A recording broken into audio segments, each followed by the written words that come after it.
HCAM TV thanks you for watching this presentation. We'd love for you to become a member and use your creativity at our station. Please visit hinghammedia.org or call us at 781-836-5094 if you'd like to learn more.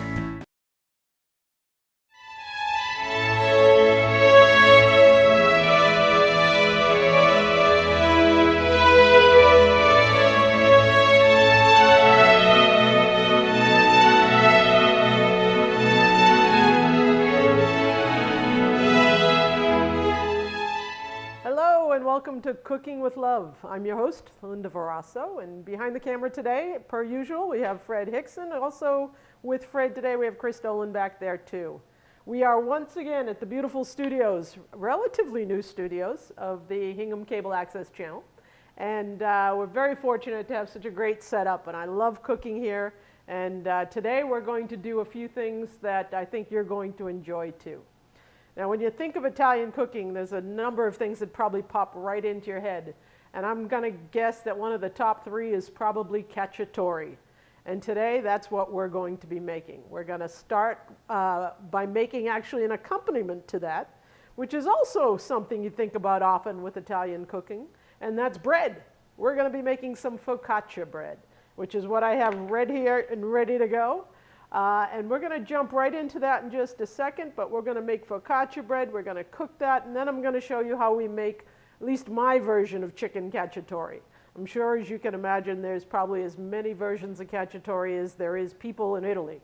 So I'm going to show you one that works really well, and I'm sure you'll enjoy that. But you can't have cacciatore or anything with some good sauce in it unless you have some bread to dip into it. So the first thing I'm going to do is show you how we make that. So what I am starting with is that this is actually just over a pound, but you can often buy a prepared pizza dough that is they usually come in 1 pound loaves or 1 pound balls. And you can use that. That's perfect for this. You can also make your own pizza dough. I'm not going to show you today how to make pizza dough. Perhaps in another class we can do that. But for now, just buy a pound of prepared dough or use your own. And what you're going to do is you're going to find a nice pan to put it in.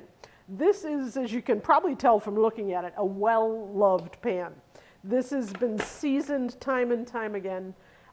Nothing will stick to this thing. So I do not need to coat it with Crisco or spray it. If you have a pan at home, however, that tends to have things stick to it, you might want to spray it first or grease it just a little bit so that your dough doesn't stick. But we're going to go, we put this right on here, probably about a half an hour ago or so. I spread this dough out here. Again, it's a pound. I spread it to about 10 inches or so. And to make the focaccia, you just need a few ingredients. You can have as much or as little as you'd like. I like to start with the good virgin olive oil, extra virgin olive oil. We're going to do some garlic, and you can see I'm cheating here. We have the minced garlic that you can buy at the store. We have a little Parmesan cheese, which of course goes good with anything. Some salt, pepper, some Italian seasoning, some fresh basil. And that's it. It's one of the most easy things to prepare. And I'm going to show you just how easy in a second here. We start with the dough. And the dough, as you can see, has been raising, so it's kind of puffy. You want a thick dough for focaccia. I'm just going to take a fork, and I'm just going to press it just around the bread at various points. What that's going to do is when it's in the oven and it starts to raise, it's not going to have those huge bubbles on it. Bubbles are good sometimes if you like them. I kind of like them on my pizza crust, but when I'm eating my focaccia bread, I like them to be all nice and even with no huge bubbles in it. So we do use a fork for that purpose. You could use the tip of a knife, anything like that. The idea is to get some holes in it that will allow the steam to release. Then what we're going to do is we're going to take a little bit of olive oil, and I'm going to put that over it. I'm going to pour it here a little bit. And I'll take my spoon and move that around. And you want a good olive oil here because clearly you're going to taste this. You know, sometimes when you're making things, the olive oil you use is, only tasted a little bit. In this case, you're really going to know this flavor. So you want to make sure that it's a decent olive oil. Then to that, after I spread that around, I'm going to add some garlic. This, again, some minced garlic. You can chop up some fresh. That's perfectly okay and always a good thing to do. But I'm cheating because this is probably what you have in your refrigerator right now, so we're going to use that. You can put as much or as little of this as you like. As you know, if you do have garlic, make sure that the person who you're going to kiss later also has garlic, or else you won't be. Then we're going to use some Italian seasoning. Now, here, you know, basically what you need some oregano, you need some basil, you need some salt and pepper and cheese and any other spice that you like. And that famous Italian seasoning you can get off the shelf, that often has quite a bit of it. In this case, it also has a little rosemary, a little marjoram, all of which will be just wonderful for this. So I'm just going to sprinkle a little of that on top. We're going to sprinkle a little salt on top, at least we think we are. There we go. And some pepper. And then finally here, well, not finally, almost finally, I'm going to take a little fresh basil. I'm going to rip off the stems. And I'm just going to take my knife. The way to cut basil, the easiest way, by the way, is you're going to just stack the leaves, one on top of each other. And you know, you can, it's better if you start with the largest one, of course. So you're going to stack each leaf on top of each other. And then when you have the amount you want, you're going to take them and roll them up. So you're going to roll it up into like a little cigar, just like that. And then we're going to take our knife and just slice it in little strips.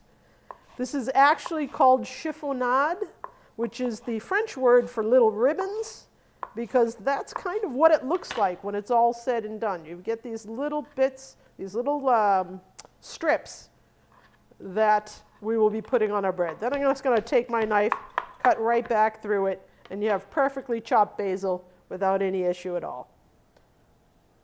We're going to put some of that on there. That looks great. And then last is our Parmesan cheese. Be very generous with this. Now, mind you, this really, all of focaccia really is a pizza. It's a pizza that, in this case, without sauce or mozzarella cheese. You can make this any way you'd like. We would make this at home. My grandmother would make this. She called it kugela, or something to that effect. But you can put any kind of spices you like on it. You can put cheese, not. You could put little, like thinly sliced tomatoes is something very popular you would see. You know, anything at all that makes you happy, you can put on this bread. So once you have it prepared, as we do here, it's going to take about 10 to 15 minutes in a 400-degree oven. And that's what I'm going to go do now. I've got the oven preheating.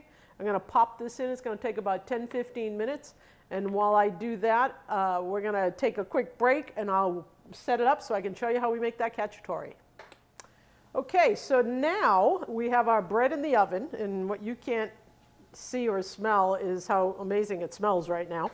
But while that's happening, and that'll only take about 10 minutes or so, I'm going to show you how we make the cacciatore. Now, making cacciatore from start to finish, if you're prepared, and prepared means you have your veggies cut and things like that, really only takes a few minutes. It's actually one of those things that's really nice to do. You know, maybe one night you can cut up your veggies, and the next day when you get home from work and you've got to make a quick meal, you'll just put it all together. So this kind of thing is really conducive to that, to prepping ahead, and then putting it all together really is just a matter of minutes. So it's a wonderful meal to make at home for your family or yourself, to have a quick meal without too much effort on that night. So to do this, we're going to start with some chicken, obviously. Now, there are, cacciatore is actually the Italian word that means hunter. And the reason why it's called cacciatore is because this recipe, or this method, if you will, of braising your protein and veggies and sauce came from hunters when they were out in their cabins and that kind of thing. After they caught a wild piece of game of some sort, they would bring it back, they would cut it up, they would braise it in this kind of a vegetable and sauce mix. And it really helped for those tough game birds and game to make them tender and to really make a delicious meal. So that's where cacciatore comes from. So whenever you hear the word cacciatore, just think back that these folks this is from a long time ago, and just a wonderful way to cook your freshly caught game. So today, in the spirit of game birds anyway, we're going to use some chicken. Now, I've made cacciatore with shrimp, I've made it with pork, I've made it with haddock, I've made it with just about everything you can think of in terms of protein, and that's certainly anything at all you can do. If you don't like proteins, meats, or even fish, if you're a vegan or a vegetarian, you can certainly make this without, and it's just as filling and delicious. So I'm going to use the chicken breast today. Cacciatore, again, when originally created, was done often with the meat on the bone, as I'm sure you can imagine. In this case, we're going to use chicken breast. I'm going to show you how I slice it up into thin cutlets, because that's how I like it. If you like to use the full breast just as is, feel free to do that. Your cooking time will just increase, obviously. So, again, I'm using chicken. I like it thin, so I'm going to show you how I cut that. We have about probably almost 2 pounds of breast here, probably 1.5 pounds. The way that I do it is I take the breast and I put the rounded side up. And then I will take my hand. This is something you can do anytime you want to make cutlets, okay? Instead of trying to pound this whole thing down until it's, nice and flat and thin, what you do is you'll take your knife, and a nice sharp knife, you put your hand right on top of the chicken, and I'm putting a little pressure on it because I want to feel where the knife is so I don't cut myself. So what I do is I put a little pressure on it, and I position my knife about 1/4 inch down, and I slowly slice it right through, okay? And I end up with a cutlet like that, which I'm going to pound in just a moment. And then I'm going to do it again here. I'm going to take this, and I'm just going to slice it right through. Now, you'll notice if you do it this way, by adding a little pressure to it, that you're a lot more confident about your cut, and you're a lot more confident about where that knife is, because you actually can feel it below. And you have much less chance of cutting yourself. So we're going to give a couple more to this one. Now there's actually quite a bit of chicken here. This is probably more than we need with our pan, but I'm going to manage to fit it all in anyway. All right, so I gave my chicken a head start there. Whoop, I hear the timer back there. That is our bread. Let's go check that real quick. Let's see. We're going to clear this off somehow. Oh, that looks pretty amazing to me. Let me show you that right now. We'll put that aside. Love my pot holders. And we're going to take that, and what you'll see there is a beautifully colored focaccia bread. You can see how that Parmesan cheese just melts beautifully on it. We still have a little bit of the liquid olive oil around there. Not all of it's absorbed in, but just beautiful. I'm going to put that aside right now, and we'll get back to that when it's time to eat, for sure. All right. Great. Perfect. Good timing on that one. I'm just going to shut this oven, actually. Oh, off. Off. There we go. All right. So now what we're going to do, now that the bread's all set, I'm going to take this chicken, and remember I said I like them thin. This is a good thickness for me for this particular thing, but the problem is when you slice the chicken like that, it tends to have thick edges and thinner edges. So I just like to take the pounder, or if you have a little hammer like this or something to that effect, I just will kind of even it out. That's really all I'm looking to do.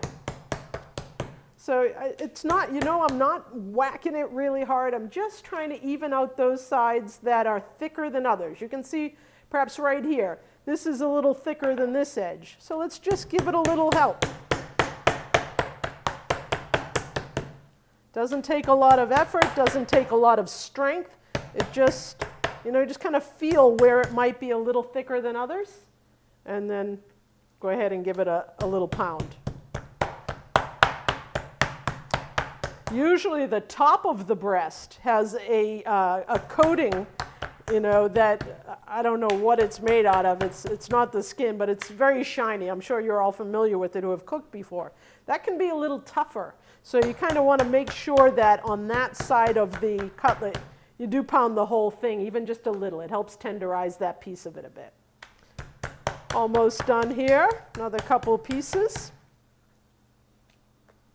And you're really going to be surprised how easy this recipe can be. Again, especially if you take some time, prep your veggies ahead of time, and then when it's time to cook, it's all very simple, quick, and easy.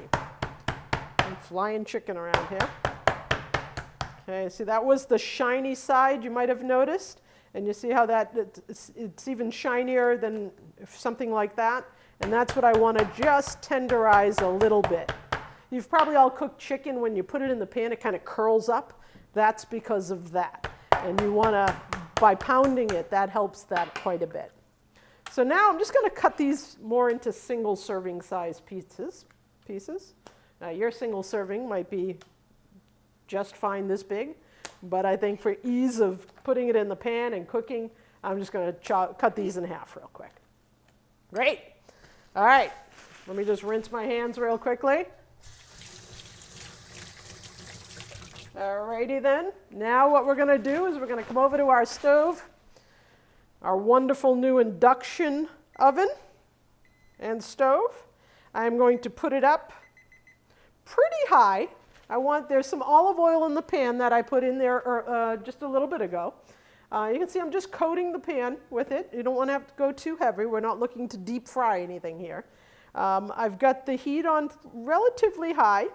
This is an induction stove, which means that it takes about 3 seconds for it to get hot. So if you can see in the skillet, you can already see it shimmering. That is an indication that it's getting hot enough to put the chicken in. So the way that we do that, I have a little bit of flour in this dish here. And I'm going to add just a bit of salt and a little pepper to that flour, just to give it a little bit of seasoning. Mix that all around. And then there is no need for any egg or anything to that effect. The chicken is moist enough that it will hold that flour.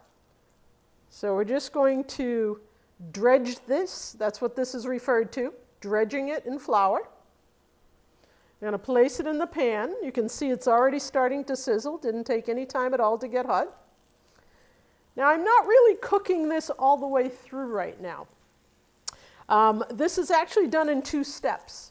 The first step is to brown the chicken, which we're doing right now. And by the way, the flour on the chicken helps to give it a nice golden brown color. It also helps later to thicken the sauce a bit. So we've got that. We're going to let those saute up for a quick second, and then we're just going to flip them over. And again, all we're trying to do here is get them started, get them a little brown. They will not be cooked all the way through. They're going to be added right back into the skillet with all the veggies in just a few minutes, and that's when we'll finish the cooking. But again, when you cut the chicken into cutlets like this, literally the cooking time is just a few moments. You don't need a great deal of time to thoroughly cook the chicken at this, when it's thin like this. So you can see we're just going to flip that over. See how that's curling up just a bit? That's because of the skin I was telling you about. Let that cook a little bit more. Make sure I get it properly on the stove here. Looks like this side is a little hotter than that one. And what I'm going to do so that we can get through this chicken, all this chicken, is after it gets browned like this, you can see I'm just going very light golden. I'm not looking for a very dark chicken. However, if you like it dark, by all means do it. And at this stage, if you are using chicken that has the bone in, you'll need to do this for a little bit longer than just a quick saute I'm doing. You do want a little bit of the cooking to occur in the beginning.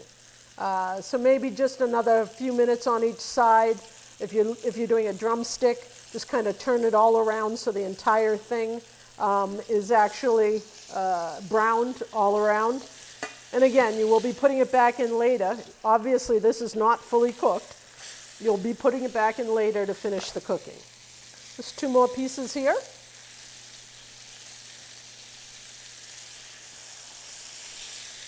And the last one. See how quick was that? We had 2 nice chicken breasts. We sliced them up, we dredged them in flour, and we're frying them. And I don't even think we've spent more than just a few minutes here, maybe 8-10 minutes tops. I'm going to move that aside for the moment. Move our garlic over here.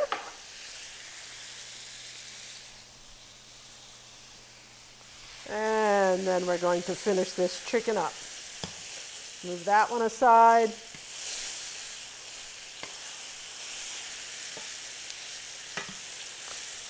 Now, if you were here in the studio, you would be lucky enough to smell all the wonderful smells that even just comes from this olive oil sauteing. And when you accompany that with the focaccia behind me, I'm starting to get very hungry. So here we go. Almost done with this piece of it. And another wonderful thing about this recipe is everything goes in this pan. So as I move the chicken out, the reason I'm doing that is because I'm about to move the vegetables in. So there you go. Our chicken is waiting. I'm going to add just a bit more. It's starting to smoke up nicely there. I'm going to move that off the heat for half a second. And I'm going to add my onions.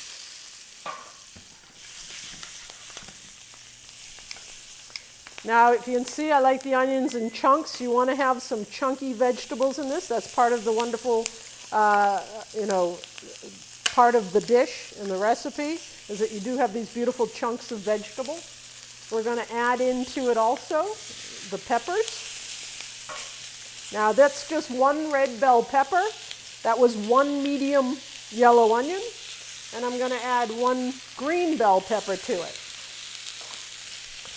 Now, these usually take a few more minutes to cook than mushrooms, so I'm going to let these saute up for just a few seconds.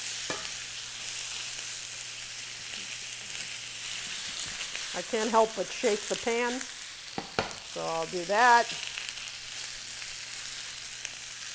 We're going to let those cook. Now, what else goes in this dish, I'll show you. We have a little red wine that's going to be put in. We have some crushed red pepper. That just gives it just a little bite. You can add as much or as little of that as you want.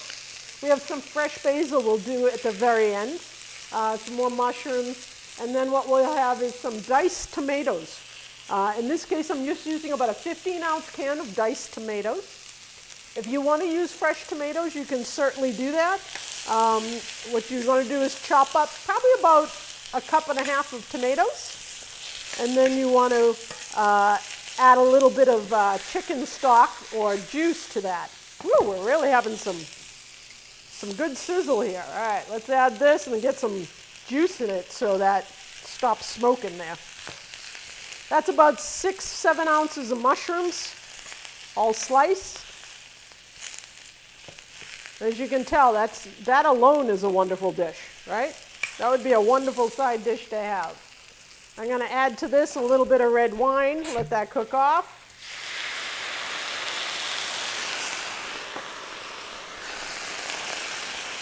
Now it's starting to really smell good back here.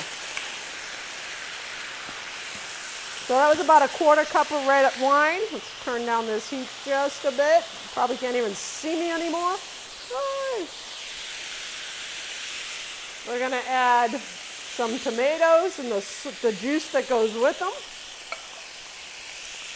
You can't have anything without garlic. I'm going to add some of that right in here, maybe about 2 or 3 cloves. This is all starting to come together. And once these veggies soften up a bit, It's all going to create a wonderful hearty sauce as part of this meal. I'm going to give a little sprinkle of some red pepper, crushed red pepper. Again, do this to your taste. If you like spicy, go for it. And lastly, I'm going to add a little chicken stock. This is about a cup of chicken stock. And I don't know about you guys at home, but if you use bouillon cubes, I really want you to stop. If you can't do your own broth by boiling a chicken or a carcass of some sort, then I would highly recommend you use a chicken base. It's actually a paste. So you can see here, it's a chicken paste, and it really is far superior to any type of bouillon cube. You can get this just about anywhere now, maybe not this brand, but you can get, there's something called Better Than Bouillon, there's majors or minors, and they come in little tubs like this right next to where the bouillon cubes are. So I'm not even going to send you to a different aisle. Just instead of grabbing the bouillon cubes, grab one of these. It stays in your fridge. It is so much better. You'll be so happy you did. All right, so that's my little plug for today. Okay, so this is all starting to come together. I'm going to turn that up a little bit, and at this point is when I add the chicken back in. So I'm going to actually make a little room for it. Probably should have a little bit bigger of a pan, but you know what? We'll make it work since it's now just about the simmering. I'm trying to tuck it all in underneath. Doesn't that look delicious? Trust me when I tell you it will be. As that boils up and over, that chicken is going to get plenty cooked. And I'll actually, probably won't add the last couple pieces. We'll just add this up in there and let that all cook. And then the last thing I want to put here, I'm going to cut up some fresh basil. Now, for those of you who like to cook with fresh herbs, like I do, then fresh basil, of course, is probably the mother of all of them, at least in my book. However, when you use fresh herbs, there's a couple things you need to remember. One is if the recipe actually calls for dried herbs and you use fresh, then you want to use twice as much as it calls for. So in other words, dried herbs are much more potent than fresh. So if it calls for, I'll make it up, a tablespoon of dry herbs, and you have fresh, then you want to do 2 tablespoons of the fresh. And when you do that, the other key is that you will add the fresh herbs at the very end. If you add the fresh herbs too early in the cooking process, they will lose their flavor. That's why sometimes if you're making a soup or something like that, it calls for the dry herbs because they can withstand the heat in the cooking for much longer than fresh. Again, perfectly acceptable to use fresh. But if you do, wait till your soup is almost done or until you're just about to serve it and then put them in. That's what I'm going to do here. I'm going to wait till this is just about done, and then I'm going to top it off with some fresh basil. And you can see how wonderful that is. Let me see if I can fit the rest of this in here. We'll tuck those underneath. Now, if you like your vegetables al dente, then this dish is almost done. If you like them to be a little softer, then you've probably got another 5 or 10 minutes to go. But you can often tell the peppers are starting to soften up. The chicken is certainly getting nice and cooked. If you're at home, make sure you use a bigger pan because we're filling this all right in here. But that's not going to matter because we'll have plenty of opportunity to let this cook here. So I'll let that simmer for half a second. Make sure I put in all my ingredients. I did. We're probably just a few minutes away. I'm going to go ahead and add the basil. I'm actually going to give it just a touch more salt and a little bit more pepper. If I had fresh pepper, I'd do that. I'm going to toss this around just a bit more.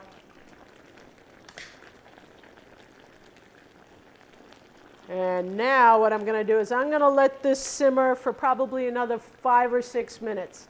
And then we'll come back and we'll take a taste. We'll cut up that beautiful focaccia bread and we'll show you how to finish this meal. Okay, and welcome back. And now it's my favorite time of the show when we actually get to eat. And as you can tell, our chicken is still bubbling away here. It has really been just a few minutes. The vegetables are now getting nice and soft the way that I like them. What I want to point out to you, though, if you can look a little closely at this, see how this sauce is rather light? I'll go that end. So it's a rather light sauce. If instead of using the diced tomatoes if you used maybe some fresh tomatoes and then added a little marinara sauce to it, then you'd have probably the more traditional sauce that you might see at a restaurant or that you're used to. This is a nice lighter sauce because of the chicken stock in here. You could substitute some or all of that chicken stock for a marinara sauce of some sort, and that would give this even another level of flavor. But again, you know, it's about what you like, and I personally like it like this, so that's why we went this way. So while that's finishing up here, I want to go back to our bread. So you remember our beautiful focaccia bread here. You can cut this any way you'd like to. For me, I'm just going to slice it down the middle here. Okay, look how beautiful that is, nice and fluffy. I'm going to cut it maybe like a pizza and make sure that I have a little bit to dip. There we go. I'll put that aside. Now I'm going to take some of this beautiful chicken, which has now been fully cooked. You can tell how quickly that cooks when it's thin. So I'm going to take a little of the veggies, a little of the onions, don't forget a few mushrooms. It's probably not the right plate to do some sauce on, but we will anyway. There we go. Then, of course, anything with tomato in it whatsoever needs a little cheese. So we're going to put a little bit of Parmesan cheese on top. Grab my slice of bread. Grab my fork. This is so tender you generally can just cut it with your fork. I'm going to take a nice little bite of chicken with some veggies on it. And then I'm going to make you jealous because this is going to be delicious. So let's give it a taste. You can't go wrong, really. I mean, how simple was that? That was delicious. The flavors are nice and light and bright with the chicken stock. And of course, you take your bread, you dip that in your juice. There is really nothing better in the world. So that's it. That's how you make it. We have focaccia bread, which took literally about 10 minutes to take care of. All of the ingredients for our chicken cacciatore, all in one pan. Again, prep beforehand. Put that love into it the night before so that when it's time to sit down, you can actually enjoy the cooking experience as well and be able to sit with your family instead of spending tons of time prepping for it. So that's it for tonight. How simple is that? Next time, come on back. We'll make something else just as delicious. But in the meantime, I'm going to finish this. Thanks. And don't forget, when you cook, cook with love. You'll definitely taste the difference.